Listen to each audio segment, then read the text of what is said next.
The crystalline spires of Vexhora gleamed under three violet suns, casting prismatic shadows across the imperial palace. Within its quantum-shielded chambers, Empress Elsa of the Luminari stood before her reflection, or rather, what would soon become her reflection. The biometamorphic chamber hummed with energy as it began restructuring her cellular matrix. "Your radiance, this is unprecedented," cautioned High Chamberlain Zorth, his translucent skin flickering with concerned bioluminescence. "An empress has never undertaken such a transformation." Elsa's true form was magnificent, 12 feet of graceful alien architecture, her skin a shifting canvas of starlight, 4 arms adorned with neural interface ports, and eyes that held the depth of nebulae. But doubt had taken root in her quantum heart. For 3 cycles, she had been bonded to David, the human consort from the distant planet Earth, a world the Luminari had contacted only decades ago. Their union was political necessity wrapped in diplomatic protocol. Yet somewhere between treaty signatures and state ceremonies, something unexpected had emerged, something that terrified her more than any interstellar war. Love. Or so she believed. But did David truly love her, Elsa, the being beneath the crown, or merely the power she represented? Humans were such enigmatic creatures, their emotions as alien to her as her quantum consciousness was to them. The transformation completed.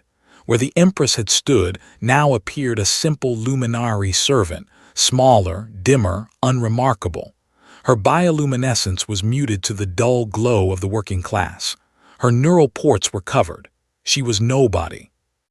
"I will know the truth of his heart," Elsa whispered, her voice now lacking the harmonic resonance of royalty. The human quarters occupied the eastern wing, designed to simulate Earth's atmosphere and gravity. David stood on the balcony, gazing at the alien sky with an expression Elsa, now called Sira, a servant assigned to his chambers, couldn't quite decipher. He was tall for a human, with dark hair that curled slightly at the edges and eyes the color of Earth's oceans. In his hands, he held a small hollow projector displaying images from his homeworld. "The new servant, I presume," David said without turning, his voice carrying that strange human quality, simultaneously warm and melancholic. "Yes, my lord consort," Elsa replied, bowing in the manner of the serving class. "I am Sira. I will attend to your needs." "Sira," he tested the name, finally turning to face her. His eyes met hers, and for a moment Elsa felt exposed as if her disguise was transparent. But that was impossible.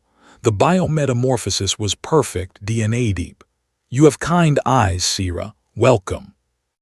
Over the following days, Elsa observed David in a way she never had before. As Empress, there had always been barriers, protocol, ceremony, the weight of crowns both literal and metaphorical. But as a servant, she saw him unguarded. She saw him work late into the night on xenobotany research, trying to find ways to make Luminari crops grow on Earth, to strengthen the bond between their worlds not through politics, but through practical cooperation. She saw him compose poetry in both English and Luminari script, though he thought no one was watching. She saw him weep quietly at night, holding that hollow projector, homesick for a planet 47 light-years away. "Sira," he called one evening as she prepared his meal, human food synthesized from Earth's genetic databases. "Sit with me, please." "My lord, it would be inappropriate." "I'm asking you to be inappropriate then." He smiled, and it reached those ocean-colored eyes. "I've been alone in my thoughts too long. The Empress is occupied with the Andromeda delegation, and I find myself craving simple conversation." Elsa sat, her disguised heart quickening. This was the test she designed, yet she felt suddenly afraid of what she might discover. "Do you miss your home?" she asked carefully. "Every day," David admitted. "But Earth is home, and this—" he gestured to the alien magnificence around them. "This is duty, though sometimes duty and desire align unexpectedly." "You speak of the Empress." His expression shifted, becoming something softer and more complex. "I speak of Elsa, Do you know the difference, Sira, between a title and a person? I believe I do, my lord. When I first arrived, I saw only the Empress, the power, the otherness, the impossibility of truly connecting across such a vast biological and cultural divide. The Luminari live for centuries. I have perhaps 50 more years if I'm fortunate. You experience time in quantum probability streams. I'm trapped in linear causality. She can exist in 4 dimensions simultaneously. I'm stubbornly 3-dimensional. He laughed, but there was pain in it. Yet, Elsa prompted, barely breathing. Yet somewhere between the state dinners and the neural interface lessons, I saw her laugh at one of my terrible Earth jokes. I saw her struggle to understand why humans cry when we're happy. I saw her sit with a dying Luminari child in the medical wing for 3 days straight, missing the galactic summit, just holding the child's hand, all 4 of her hands cradling that one small being. His voice cracked slightly. I saw her soul, Sira, and it was beautiful, so achingly, impossibly beautiful. Elsa felt her bioluminescence surge, a telltale sign of emotional flooding that she barely managed to suppress. Perhaps she fears you cannot truly love her, she whispered. That you love the idea of her, or the political alliance, but not the reality of what she is. David stood abruptly, walking to the window. For a long moment he said nothing, and Elsa wondered if she had pushed too far, revealed too much. There's a human legend, he finally said, about a king who disguised himself as a peasant to walk among his people. Do you know what he learned, Sira? No, my lord. That truth cannot hide, not really. The soul shines through whatever mask we wear.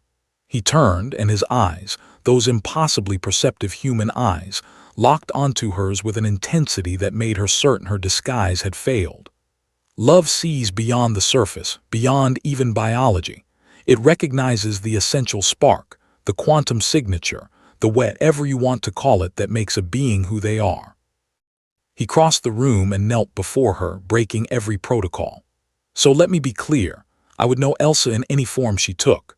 Servant or Empress, Luminari or human, it wouldn't matter. I love the way she tilts her head when she's listening to music. I love how she hums in harmonic frequencies when she's thinking. I love the constellation pattern her bioluminescence makes when she's happy. Orion's belt from my homeworld, though she doesn't realize it. Elsa's disguise was failing now, her true luminescence bleeding through the biometamorphic shell as tears. A human habit she'd unconsciously adopted, streamed down her face.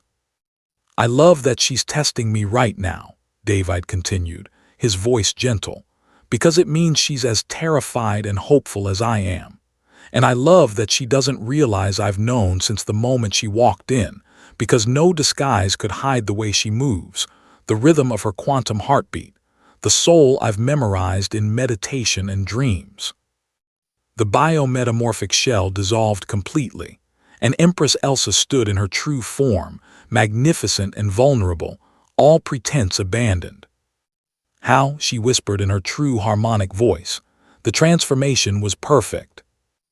David stood, reaching up to touch her luminescent cheek with infinite tenderness. Love isn't about DNA or appearance, Elsa. It's about recognition. I would know you in the dark between stars. I would know you if you took 1,000 forms, because I don't love your body, magnificent as it is. I love you, the consciousness that wonders and worries, that leads with wisdom and doubts with humility, that chose me not because she had to, but because somewhere in this vast, strange universe, 2 impossible souls decided to recognize each other. Elsa lowered her head, bringing her forehead to rest against his, the luminary gesture of soul bonding. I was afraid, she admitted. So was I, so am I. Fear doesn't end, Elsa, but neither does the choice to love despite it. Outside, the 3 violet suns set over Vexhora, painting the sky in colors Earth had never known. Inside, an Empress and a human held each other, 2 impossible beings who had tested fate and found it wanted them together anyway. The quantum and the linear, the ancient and the brief, the alien and the familiar, all divisions dissolved in the simple, complex truth of 2 souls who had recognized each other across the impossible distance between stars. and in that recognition they had found home.